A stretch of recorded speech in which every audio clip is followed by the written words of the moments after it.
travel at speeds pushing 200 miles per hour. The very best drivers in the world putting their lives on the line every week. It's time to get the lowdown on this week's contenders, plus a look at the key driver matchups. Right now on Gaughan Racin. Welcome back to Season 5 of Gaughan Racing. We made it that long. Jeff Motley alongside Brendan Gaughan. Can't believe they've kept us along for 5 years now. We've done a couple of podcasts previewing the season, but we're back on the air where people can see our smiling faces. Our faces made for radio. I was going to say, do you really think they really want to see us? But it's great to be back. I mean, it's also Daytona 500 week. I know it's a week that is always near and dear to your heart, having competed in that race a number of times. But it's always exciting to get the season started. We've had a race at the LA Coliseum that was an exhibition, but it's on for real now. Well, listen, I know we talked on the podcast last week. What am I doing sitting here? I did not make it to Daytona for the That's right. You were supposed to be Skyping I was in. supposed to be calling in, with the Mighty Beard Oil 62. And I'm just going to start off by being very effusive towards my race team. I am so excited right now, Motley. Almost tear in my eye. We worked hard last year. We didn't get to go qualify. Noah didn't get a qualifying run, so he was in a position where he had to race his way in, which is one of the worst feelings in the world at Daytona. And I only had to do that in the 4 years at the Beards. I only had to race my way into Daytona 500 once. Well, and it's also fitting that we get a Las Vegas driver sitting in your seat. That's right. Replacing the Vegas driver. Noah did a great job. Darren Shaw, the one-man army. So I got to give a huge shout-out. I thought it was great when Noah did his interview. He goes, look, we have one full-time employee, which you've said on a number of occasions. We do. We have one full-time employee. Let me tell you something. I absolutely, Jeff Motley, hate being on this side of that. I remember I made fun of Darren a couple years ago throwing up. You are officially the team manager, but I think the cost is just the business cards they made up for you. Look, I make a few phone calls here and there for things, but I hate it. I made fun of Darren that first year when he threw up in the trash can after qualifying, and I always make fun of the Beards for how nervous they are and this and that. Screw this, watching it from this side. Being the arrogant little punk behind the wheel, I like that a whole lot better. If anybody wants to really know how stressful qualifying was for Brendan last night, go look at his Twitter feed from last night during qualifying. That's all you need. The emojis with the green stuff coming out of his mouth. Yeah, there were a few of those. The video of the green stuff coming out of my mouth was different too. I think that was also on the text that you sent me. Yeah, no, it was awesome. We're in. That's all that matters. Matter of fact, as we're sitting here, Noah just called with minute 5 before we hit air, and all I said to him was my favorite thing to say to him. Jeff Motley, what happens when you start 40th in the Daytona 500? Anything. You start the Daytona 500. Well, that's true. And so he is in the race. And crashing with no backup car in the duels would not be a good idea. Now, we do need to preface. We're recording this show before the duels. Yes. Now, some people will be listening to it after the duels, so we're taking our little bit of a leap of faith here because it is before the duels. All right, before we get into the Daytona 500, we are kicking off the season here. It is our first show back on vsin.com on live. So we want to talk about some of the new faces and new places that we're going to see going into the year. Certainly, I think the two biggest moves of the offseason, Brad Keselowski joining forces with the Roush Fenway team to kind of become part owner of that. Now it's Roush Fenway Keselowski Racing. Kurt Busch moving over to become teammates with Bubba Wallace on Denny Hamlin and Michael Jordan's team. Ross Chastain moving over to become and a that teammate. really is kind of a move. What's like that? the Ross Chastain's kind of a move, It's kind of a move, but I mean, because the Ganassi team went apart, so Kurt moved over. Ross has moved over to be teammates with Daniel Suarez on the Trackhouse team, and we got 3 guys running for Rookie of the Year: Harrison Burton and Austin Cindric. Burton moving into the Wood Brothers car, kind of a quasi Penske team, and Austin Cindric taking the place of Brad Keselowski in the 2-car. We also have Todd Gilliland, who's going to be running for Front Row Motorsports. Between me and you, I really think it's going to be a 2-man battle for Rookie of the Year, and really I think Cindric has got a huge leg up going into that battle. Well, I mean, look, Cindric has a lot more experience too. I mean, he's a former champion in the Xfinity Series, that won a lot of races, Xfinity Series. Both of them are going to be out of the same shop, so it's going to be interesting to see how. I know it's Woods Brothers, but it still comes out of the Penske shop now, so it's going to be interesting to see how Harrison and Austin. But you know what? Listen, old Gilligan over there. One of the reasons I retired, I raced against his grandfather, I raced against his father, and I raced against him, and that's when I said I've been here too long. Don't put anything past him. He could do well. I just don't see him front row is not a Penske Racing. So, and obviously the two biggest names that moved there were Kurt Busch, Brad Keselowski. Kurt really because he had to, Brad because he wanted to. We were over at the LA Coliseum a couple weeks ago.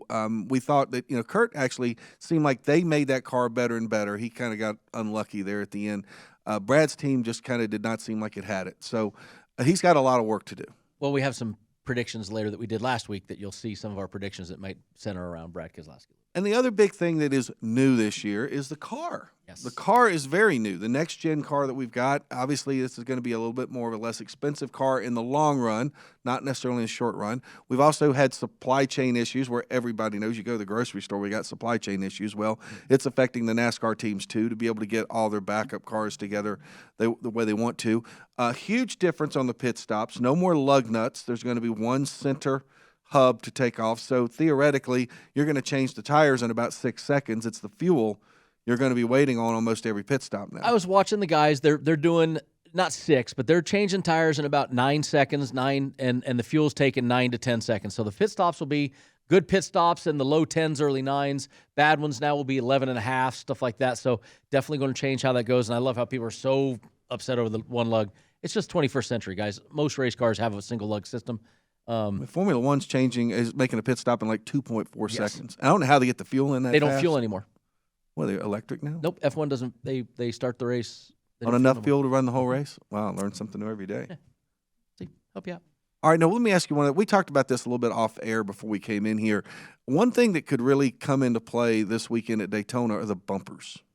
Yeah, We've been hearing Joey Logano talked a little bit about it. The roundedness, I guess, is roundedness? roundedness. It's okay. Roundedness. My I know about roundedness. Virginia Tech degree, roundedness is okay. We know about round. So Joey said something about the rear bumpers being round, which was when I was at the Coliseum, apparently I did not go look at the rear bumpers enough. What I did notice, remember a couple years ago when the year I flipped, how we talked about how the Chevy noses were so pointy. They were really, really sharp. And then right after that, Chevrolet went back and changed the nose to be a little less sharp. These noses this year are very rounded. They're not sharp, but the front nose is very, very round. If the rear bumper has any sort of roundedness to it, you're talking about concave and convex here. So that could be a bad scenario. This is going to be interesting to see. And I think kind of the way to visualize it for people, if you have two balls and you roll them and they meet perfectly, they're going to bounce straight back. But if they don't meet perfectly, one's going left and one's going right. And if that were to happen in a race car, we don't need that happening in Daytona. Yeah, so that could be interesting to watch. The duels could be interesting to watch tonight. And I know a lot of guys are going to be practicing, making sure that they can get a bump draft in, get some of these things in. So it definitely is going to be a something to watch for at least. Well, and Daytona is going to kick off the beginning of the season as it does every year. Then we follow that with the West Coast swing where some people will tell you the season really begins. We're going to Fontana, then we come here to Las Vegas where we do our show, then we go to Phoenix, and then to Atlanta where we got a whole new situation with a new racetrack. So tell me something. I mean, back in your days when you ran full-time in the Cup Series, I know it's been a while ago now on that, but did you guys look at Daytona to say, let's just get it over with and let's get on to week 2? We used to spend so much time back then testing. Daytona was such a big test. You were there for like 10 days. Remember, we'd go down there forever. So winning Daytona is a huge, huge deal, but it never set up the season. It was never, hey, how you did at Daytona was going to depend on how you did this. Back then, Atlanta was the second race. Then you went Daytona to Atlanta, and you said, okay, racing starts. Same scenario here. Excited to go back to Fontana. Been a couple years since we've been to like I've told you before, one of the few tracks that I miss racing. It has been 2 years since the last race there. And I miss racing Fontana. That's a good one. But you pointed out, what is it, the last 3 or 4 Cup champions? We've had several Cup champions that have won in Las Vegas and gone on to win. Jimmy won it a number of times. Kyle Larson did it. Matt Kenseth did it. We've had Tony Stewart did it. Jeff Gordon did it. Joey Logano did it. We've had a number of drivers. Brad Keselowski, I believe, did it. So we've had a number of guys win in Vegas, go win the championship. It is a huge bellwether event for a lot of these teams. And for these new race cars, you talk about a 2-mile track of California, 1.5 miles of the Vegas, and then the 1 mile of Phoenix. So going to see a lot of different stuff on this new car right off the bat. to be exciting. And then even in week 5 at Atlanta, even though it's a 1.5-mile track, the track has been completely refigured, at least with the banking and the terms. Looks like we're going to be running restrictor plates, or I guess the tapered spacers. But I know you and I like to refer to them as restrictor. But I mean, it's basically going to be a super speedway style race. They're making it where it has the same scenario as Talladega and Daytona, and the testing there, the speeds I saw testing there, it definitely sounded like they needed that. It's going to be interesting. We got a big group of them together. But this week it's a Daytona 500. So before we start talking about the odds, we'll do that when we come back for our second segment. But let's kind of talk about who are some of these guys that have had great history there. Certainly Denny Hamlin, I mean, is the guy who just jumps off the page at you. Kevin Harvick is the only other driver in the field with multiple wins. Yeah, Daytona. you look at those. I mean, 32 starts, 11 top 5s. That's a heck of a deal. When I look down there, I mean, Justin Haley, of course, the one win at Talladega, the famous one. Michael McDowell, the one guy we talk about a lot here. 7 top 10s, 21 events. How about Austin Dillon though? Almost 50% top 10, 17 races, 8 top 10s. That's pretty impressive. Now, the one I always like to throw out, Kyle Busch with his 9 top 10s and 33 races. What is the place that Kyle Busch hates more than anything? He hates Daytona. Now, keep in mind, Kyle Busch has never won the Daytona 500. Probably the only major thing he hasn't done. He's won at Daytona. He has won at Daytona, but he has not won the 500. Broke his leg there in an Xfinity race a few years ago, missed part of the season. But look at the numbers his brother has at Daytona. 18 top 10s. More than anybody in the field. 13 top 5s. Look at the top 5s even. 13 Absolutely. top 5s out of 41 races. Kurt loves this place with the Toyota, the way you race this track now. It bodes well for that 2311 race team and Kurt Busch. Well, and his teammate Bubba Wallace has proven himself to be very adept on these type super speedways. So I think you're going to see Kurt being able to have a drafting partner that's going to help him as well. And then we've also got Martin Truex. No wins. We'll be back.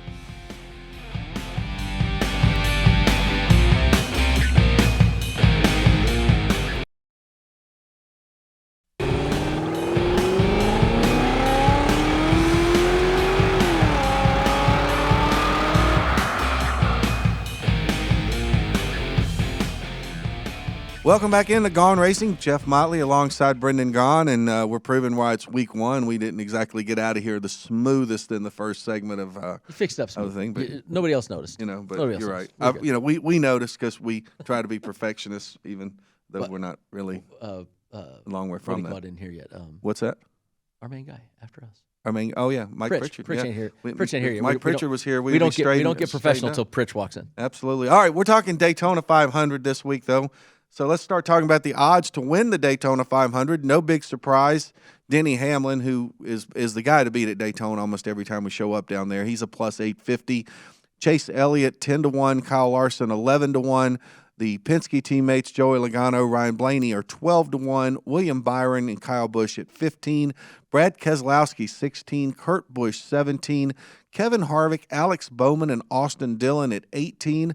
Bubba Wallace, Martin Truex Jr., who has never won at Daytona, coming in at 20. And some larger numbers there, Eric Almirola, 22. Several guys at 25. Stenhouse, Cindric, Bell, Reddick, and Buescher at 35. I don't think there's any shocker that Denny is our favorite. No, I mean, and listen, he should be. I mean, in the last 10, let's just do 10 races. We showed the stat earlier of his career. Last 10 races, 5 top 5s, 2 wins. I mean, here's a guy that knows how to get to the finish, knows how to race these things properly, knows how to be there when it matters. And another one that's a really good bet right here, our reigning Daytona 500 champion, he is not on that front page, Jeff Motley. No, you're right. Michael McDowell, you've got to skip all the way over to page 2. For him, he's 60-1. I think his numbers were about that high last year. And look, it would not surprise any of us. Here's Justin Haley, a former Daytona 500, a Daytona winner, not Daytona 500. He won the summer race. I used to call it the July race, but now they run it in August. He's coming in at 35-1. But there's a number of other guys out there. Greg Biffle's in the field this week. Well, he hopes to be in the field this week. I mean, he might be in the field by the time people hear this show, but as we're taping, we're not sure at 40-1. But a lot of other guys in good cars out there that are going to run well. Daniel Suarez is one that jumps out at 60-1. Eric Jones there at 50-1. Our little buddy Noah, he's at 100-1. And listen, this is Noah. I told Noah on the phone the other night. I said he's going to do things that I never could imagine doing in this sport. He's going to. I'm really proud of him at 100-1. He's a hell of a race car driver. He's done so. Look at his Xfinity stats. at the super speedway races, he can get it done. And the equipment he has, he can get it done. So I look at those numbers and I go, okay, right off the bat, yeah, Denny Hamlin should be. But Michael McDowell should not be that far down. There's guys that should not be that. Austin Dillon, there's a guy that, is his best finishes all have been at super speedway races. So there's some great numbers here. Yes, I know you love to say it's a crapshoot. It's first time, first one of the show. There are some great numbers that you can do really well here. You just have to pick the right horse. Well, and when you think about the favorite being plus 850, I don't think you should be shy about betting multiple drivers this week. No, you could do there's some prop bets we have later. You could do a team based. Remember, if the teams are going to work together, the Hendrick cars are the fastest cars in qualifying. If you bet on the Hendrick cars, you got a great shot, unless the Hendrick cars cause the wreck, then they take each other out. So you got to balance some of that. But this is a great week to put a couple of those nice long shot numbers out there, because we get a lot of long shot winners here. When do teammates no longer matter in the Daytona 500? Turn 4, last lap. Not before. Nope. Not the white flag, not 2 to go. Turn 4, last lap. Aren't you waiting too long? Nope. You can go from 5th to 1st, and if you have it lined up, because what happens is, if you got the 3 teammates pushing up front and then they go for the win, they make that big hole as you come off of turn 4. You could be 4th, 5th, and make your way to the front. All right, you're the expert on that. So, all right, I've been there. Let's look at the odds for top 3. Now, this is tightening up a little bit here. Not nearly the big numbers there. Denny Hamlin, our favorite, at a plus 210, and they're going to follow alongside sort of where our numbers were for the odds to win the race. Chase Elliott, Kyle Larson, both plus 240. Logano plus 260. Blaney plus 280. Kyle Busch and Byron plus 300. Keselowski 350. Kurt Busch 380. Harvick 400, along with Bowman and Dillon. Bubba 425, Truex 425, Almirola 600, Stenhouse, Cindric, Bell, Reddick 800, and Buescher 10-1. What's interesting with this, Jeff, is we talk on any given weekend. Normally, a race winner is 4, 6, 8, right? That's last year we had that streak of double-digit winners to start the season. But normally, your race winners are in that 400 to 800 price range To win.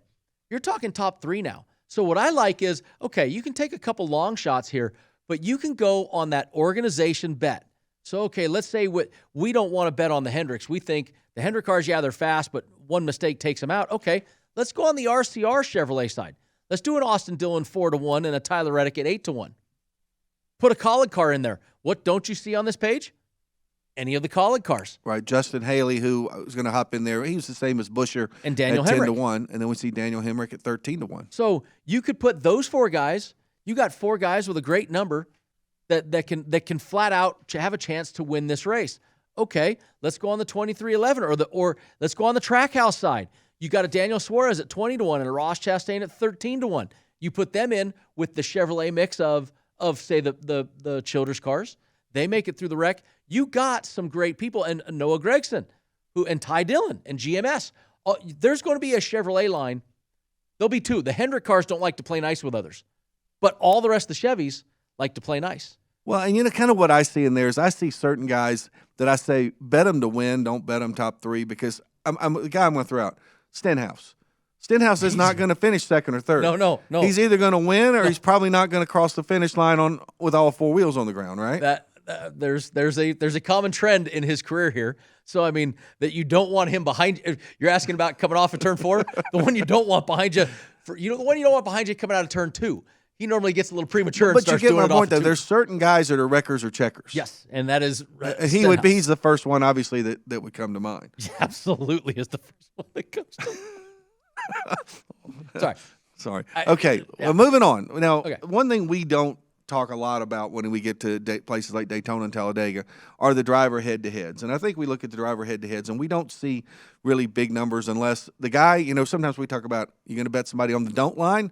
Well, the only don't line is Denny Hamlin, which is not a lot of return. Even return a lot. Ryan Blaney's plus 105 to Denny's minus 125. Chase Elliott 115 to Denny's minus 135. Joey Logano is 115 to Denny's minus 135. Not so sure I'd spend a whole lot of time on these driver head-to-heads. Head-to-heads are the only one I would look at. If you want to talk about fun, at least there's one fun one. We just talked Ricky Stenhouse Jr. and Austin Cindric. They're a straight bet across the board, minus 110s. It's the most fun one. You've got just what you talked about with Stenhouse. You got the rookie with Austin Cindric.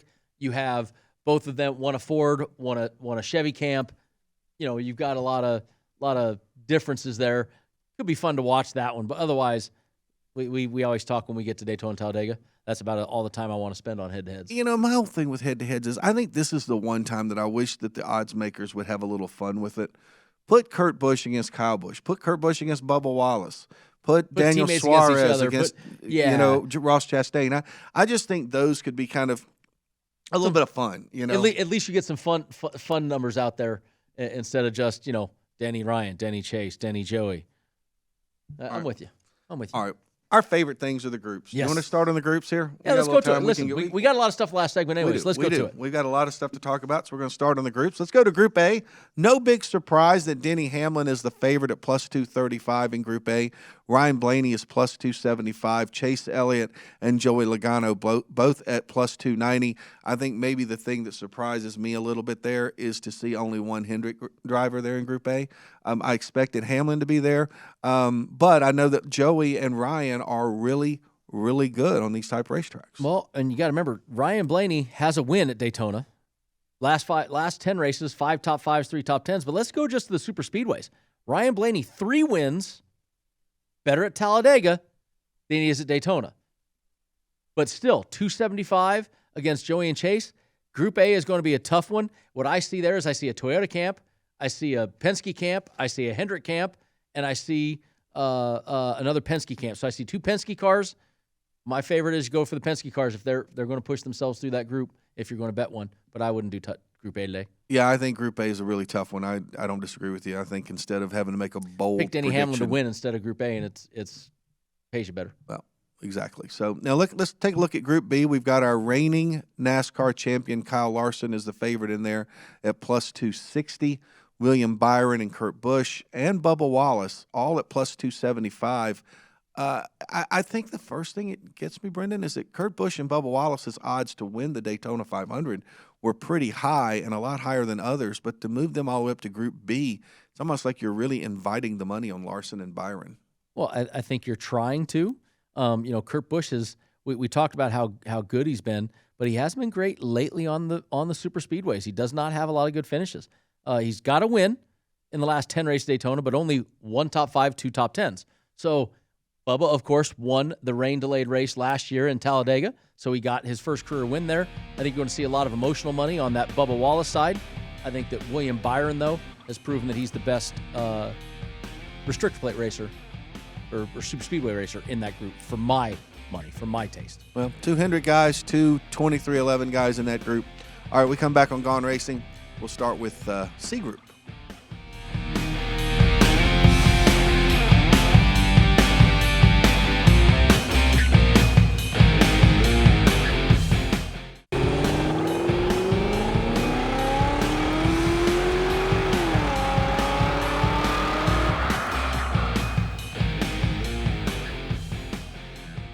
Back here on Gaughan Racing, Jeff Motley alongside Brendan Gaughan. We're breaking down the Daytona 500. We're on our group picks right now, Brendan, and we are moving along to Group C. Brad Keselowski's the favorite at plus 260, and then Alex Bowman, Kevin Harvick, and Kyle Busch at plus 275. And I'll just jump right in there. To me, Bowman or Busch. Well, here's the thing. Brad Keselowski, right? We've talked about how great he was. That's what he got his start. Remember the Phoenix Racing team and the whole yellow line. Carl Edwards. And all that. Yeah. So Brad Keselowski, last 10 races, though, 1 top 10. And if you go to Talladega, include it, he's got to win at Talladega. 3 top 10s on total super speedways. Better at Talladega than Daytona. As bad as they looked in their new car last week at the Coliseum. I know totally different places. But as bad as they looked at the Coliseum, Jeff, man, I'm afraid to jump on that bandwagon right now. And in qualifying, it wasn't like he was anything spectacular in qualifying. No, and I think that team's going to have some growing pains. Now, I think Brad is going to make that team better at some point, but I think there's going to be some growing pains early. And look, Harvick has really, he didn't win a race last year. That team alone has not really done anything to set the world on fire. What have you done for me lately? Exactly. Now, Kyle Busch, though, what do we say about Kyle Busch? I don't touch him with a 10-foot pole at Daytona and Talladega. But Alex Bowman, to me, can be a little reckless sometimes. Not as reckless as Chase Elliott. All right. I like Kyle Busch in this group. I just think you're giving me those numbers. But I don't know that I'm going to pick anybody. I almost want to go head to head with you on that one. I didn't say I was necessarily going to pick anybody in this one, but if I had to pick someone. All right, Group D, we got Austin Dillon, Eric Almirola, and Ricky Stenhouse Jr. all plus 270, and rookie Austin Cindric coming in at plus 275. Boy, I tell you, you look at that group on paper and you think, well, Dillon's the guy there. Well, but I also look at that group and remember the famous. Matter of fact, Mike Joy. If I was Austin Dillon, I'd be a little upset last night. Mike Joy on the broadcast actually basically used a verb for like a Munson. He said that Eric Almirola got Dilloned a couple years ago. Dilloned to win the Daytona 500. Wow. And I thought it was more of a racing deal then, but I think it's funny. Group D has Austin Dillon, Eric Almirola, who had that famous race to the checkered flag of the Daytona 500, and those two guys is your favorite. It's hard to pick between them. Like you said, Ricky Stenhouse's checkers or wreckers. You can pick him. He's either going to win or not be anywhere near it. Cindric, a little too early for me to jump really on the Cindric bandwagon. I think he's going to do a nice job of staying in line with them Penske teammates and pushing, but I like Austin Dillon in that group. Good thing for Cindric, he's on a racetrack that he doesn't need a brake pedal because he certainly didn't use it in L.A. I mean, really. Watch the podcast, you'd understand. All right, let's move along to Group E, where we have three guys: Christopher Bell, Chris Buescher, Martin Truex Jr., all at plus 270. Tyler Reddick at plus 275. Man, you know, you and I both have been on the Tyler Reddick bandwagon. I think he's good on every type of racetrack right now. He's due to even win a race pretty soon. Boy, I tell you, I like Tyler Reddick. Well, and listen, I mean, we talked about Martin Truex Jr. and his dislike, shall we say, for he's got 2 top 5s in 10 races here. How many wins? No, none, just 2 top 5s. It doesn't take long to count them, does it? But Tyler Reddick, I mean, he's only got 5 races, 1 top 5, but Reddick does seem to make a lot of noise. Struggling, huh? I mean, Seabell maybe. If I'm kind of splitting hairs, Chris Buescher has been not too bad there. That's a tough one. I don't really have. Chris Buescher has 5 top 10s in the last 10 races there. So I mean, Buescher has the best stats. If you ask me to give you the stat, Chris Buescher has the best stats. So I would do Buescher based off of the stats of that. But well, and we've only got one group left, and it's pretty obvious that what we are basically establishing, the groups are hard to pick this week. Yes, they are.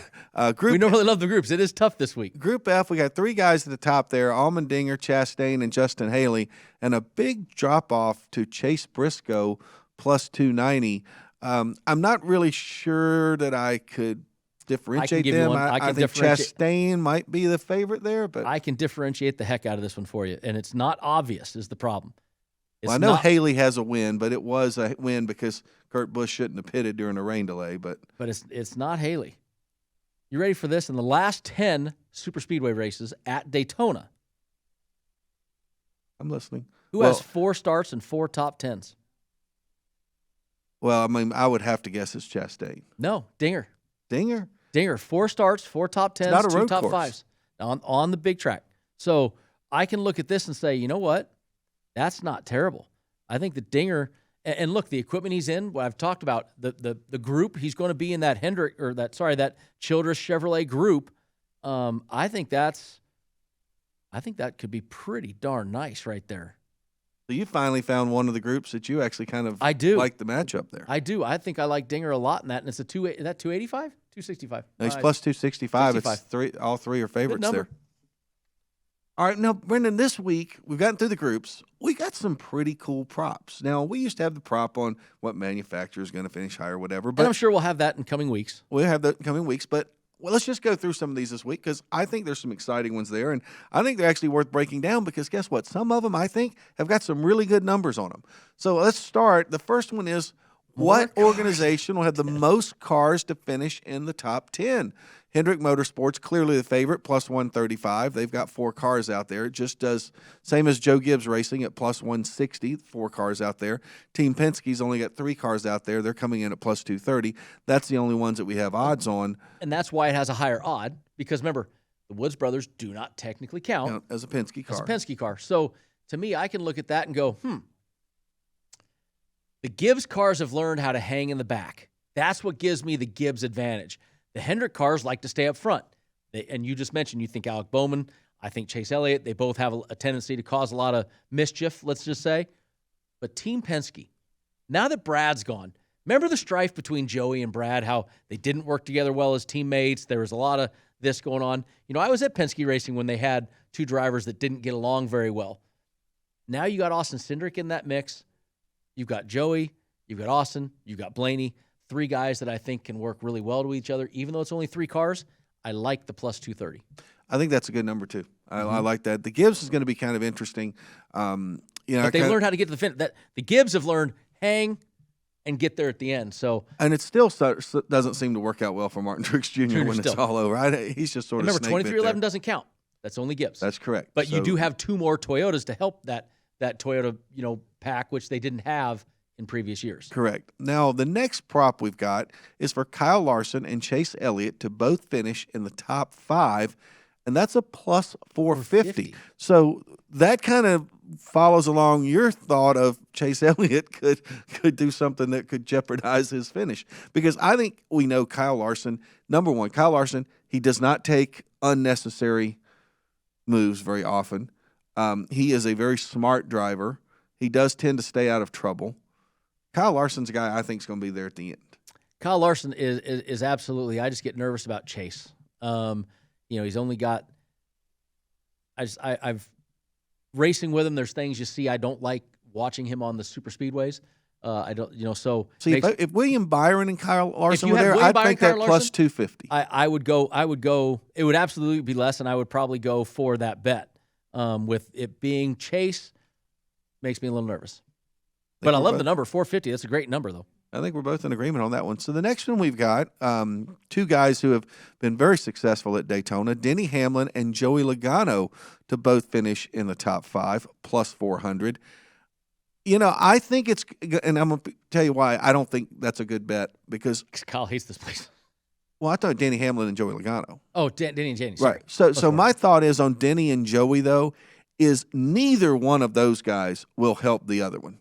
So if it comes down to the last lap, those two are not going to be in the same lane, I do not believe. No. I believe they are both going to be going for the win. And I think we typically know that when two guys are in opposite lanes, somebody tends to get sucked back. Yes, and that's what happens. It could both be going forward, but it is tough to go across camps there to me. To me, that's a tough one because it's across manufacturer camps. That's a difficult one for me. Yeah, and of course, the whole thing here is we're trying to kind of keep in mind, we hope they're there at the finish. Yes. Because you got to be there at the finish. All right, another one. This is one I was looking at. Is the brothers, Kurt and Kyle Busch. Plus 800 ain't enough, baby. Plus 800? Yeah. Ain't enough for me. I agree. I kind of like Kurt's chances to finish in the top 5. So do I. Probably a little bit better. But Kyle, man, you come in with the bad mental attitude. Not saying he's bad. I just mean he does not like this place. Yeah, you're exactly right. That ends it right there for me. I would stay away from that one. And our last prop we've got up here, Austin Dillon and Tyler Reddick to both finish in the top 10. And notice, plus 225. Notice it's a plus 225. I think that's a great bet. I like that one a lot. I do. I'm going to be betting heavy on the RCR boys this week. Well, and they are two guys who appear to have become really good teammates. Mm-hmm. Two guys that seem like they are really going to work together well. So I feel really good about what they're going to be able to do out there. So I think that would be a good bet to take that one at plus 225. Okay, we'll be back on Gaughan Racing for our final segment. A few more bets, and we'll give you our picks.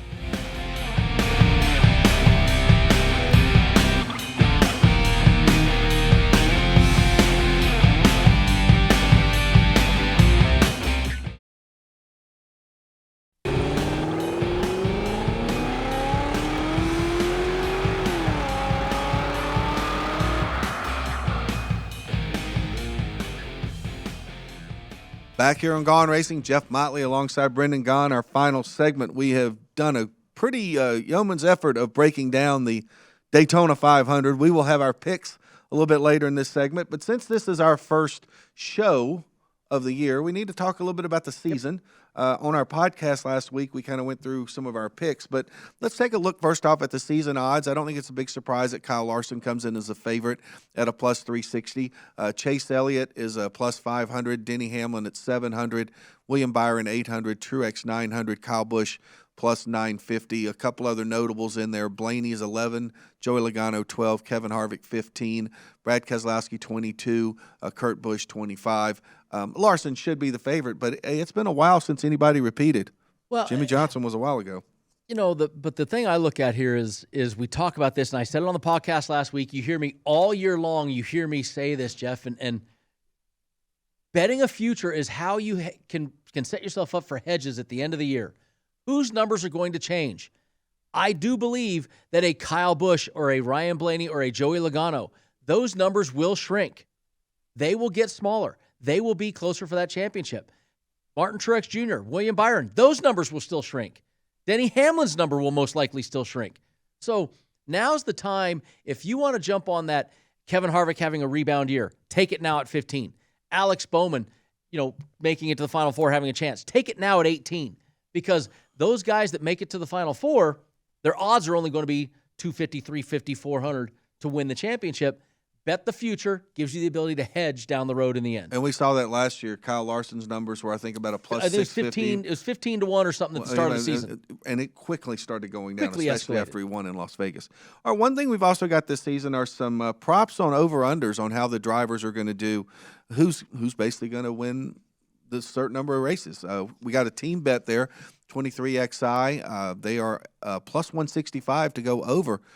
Bubba gets a win and Kurt gets a win. They go over. That one cashes in. So I think that's a pretty good number there. Hendrick Motorsports, 14.5. It's a ridiculous number. You're not going to win much on it. Hey, minus 110, minus 120. I think I said this on the podcast last week. Hey, DraftKings, come on. Yeah, hint, stay away. Give me a little fun here. I mean, you're making everything so negative here. Come on. Joe Gibbs Racing comes in another 8.5. Both of them negative numbers. Don't really spend much time on it.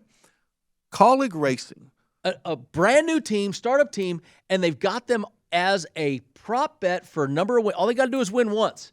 They have A.J. Allmendinger. But you don't win much on that. That's a minus 170. Yeah, but I like it because the Dinger. Which way are you going to bet? The over? I would bet the over. Even at minus 170? Yes, because look, 6 road races and 4 super speedway races. This is a team that has already proven, even though they haven't been there full time, they have got some horses in the stable.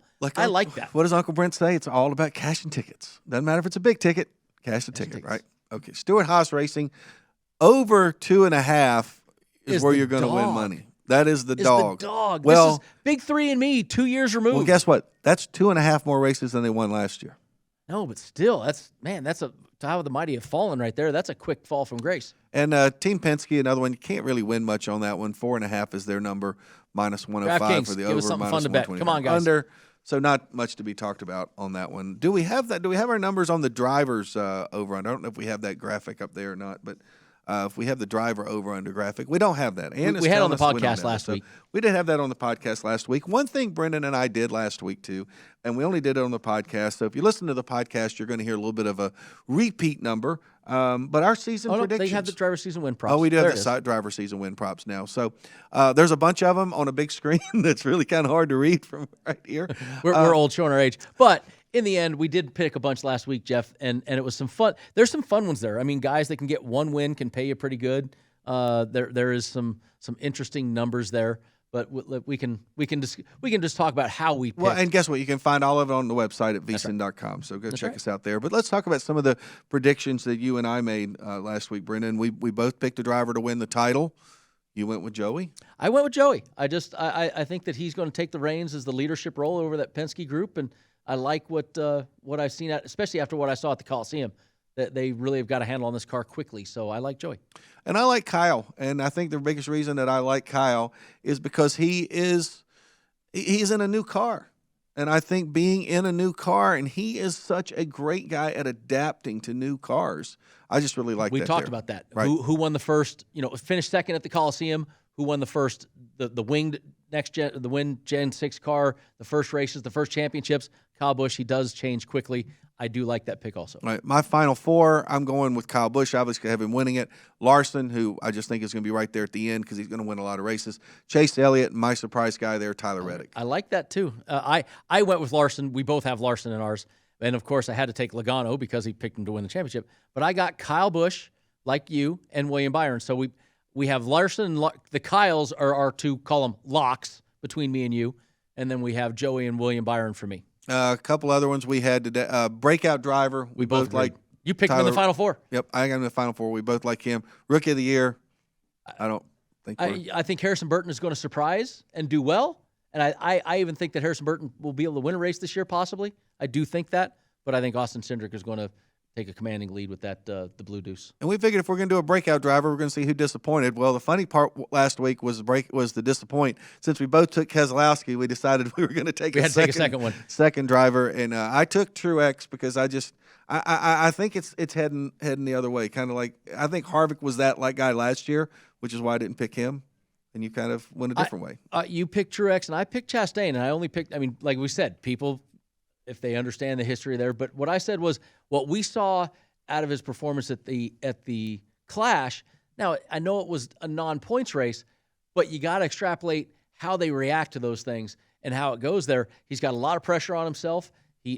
We'll see if he can step up and accept that pressure and make it work. But you and I both agreed. Brad K, that RFK group, man, they looked awful at the Clash. Well, and they did not look good in qualifying. A lot's going to be said once we see how they perform when they get to Fontana. They come to Vegas. They go to Phoenix. We'll find out a little bit more out of that team. Also, if you go on our website at vsin.com, you can also see who Brendan and I both picked to finish as the 16 playoff drivers. We probably don't need to run through all those right now. We'll just bore people. And we also both think Team Hendrick will end up with the most wins, which was not exactly going out on a limb. By the way, Chris Buescher 28th and Brad Keselowski in qualifying was 17th. Okay, well, and that was qualifying. We'll see how they run in the draft. Our 16, we did have a lot the same, but I think what's fun is when you get to that last four, right? You know, in the last four, I mean, I had a Haley and a Daniel Suarez. You had a Bubba Wallace and an Austin Cindric and a Daniel Suarez. You know, the bottom fours were the fun ones. But, yeah, Team Hendrick, if they don't win the most races this year, I think you and I would be shocked. Absolutely. I don't know about those little pictures I got on our screen up there. But anyway, all right, we got to get into our picks. We got about 3 minutes left in this segment, so we need to make our picks for the Daytona 500. And we go in the reverse order the way we finished last year. So I have no recollection of that. I have a great recollection. I'm just going to volunteer to go first. We didn't do a wrap-up show last year, so I should have a little trophy here to celebrate my win. But I don't know. Brendan, you go first. I'm volunteering to go first for everybody to know. Now, look, every time I go to Daytona, I always say I had to pick myself, right? That was my rule. You're not racing. You said I don't have to do that. But I'm still picking the 62 for a top 3. All right, that's fair. Come on, Noah, get in that RCR draft, get it. And you're going to see a very recurring theme here. I'm going 4 of my picks in the top 3. 62 at 35-1, Tyler Reddick at 800, Austin Dillon at 400, and Hemrick at 13-1. It's all the RCR group. Ann and I kind of joked that last year she had the Penske group coming out of turn 4. They wrecked each other. It's feast or famine. I'm going for the feast. And then my 5th pick, I'm torn between the Dinger in Group F or Team Penske on that plus 230.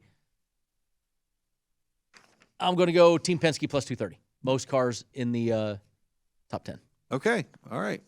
Let's get to our pit crew. Our pit crew is trying to win the whole thing in the very first week. They are. They're swinging for the fence. They're swinging for a fence that's not even there. They're going Todd Gilliland win the at race. 300-1 to win the race. They're going Kurt Busch in Group B, Kyle Busch in Group C, and they are going on the don't line on Brad Keselowski. They're taking both Kevin Harvick and Alex Bowman over Brad Keselowski. They're swinging for they've won it in the first week, or they're playing we're taking the easy little numbers and chipping away at it. Yeah, something like that, I believe. Gotcha. Gotcha. And the champion from last year, who gets to go last? The champion. I don't remember. I don't remember. Just reminding everybody in case you didn't hear that earlier when we started this segment. My picks, I'm going Ryan Blaney to win, 12-1. Like Ryan Blaney there. I'm going to take Kyle Larson in his plus 240 for a top 3. And then the rest of mine are going to be in the groups. I'm sticking to the Kyle Larson bandwagon. I'm taking Kyle in Group B. I'm taking Austin Dillon in Group D. And my man who's going to have the breakout year, Tyler Reddick, I'm going with him in Group E. And those are my picks What do you think, like it. Brendan? We got about 30 seconds before I we think have that to it's close very it up. tough to do the show when my favorite Olympic sport is on one of the monitors here at Racin, curling. It's very difficult to focus during curling. Yeah, it's kind of been It's hard. a very intense sport. Yeah. I love my curling. I can do it. Okay. Me and Pritch. All right. Enjoy the Daytona 500, everybody, 26. this week. Curling. We'll be back next week. We'll break it down for you.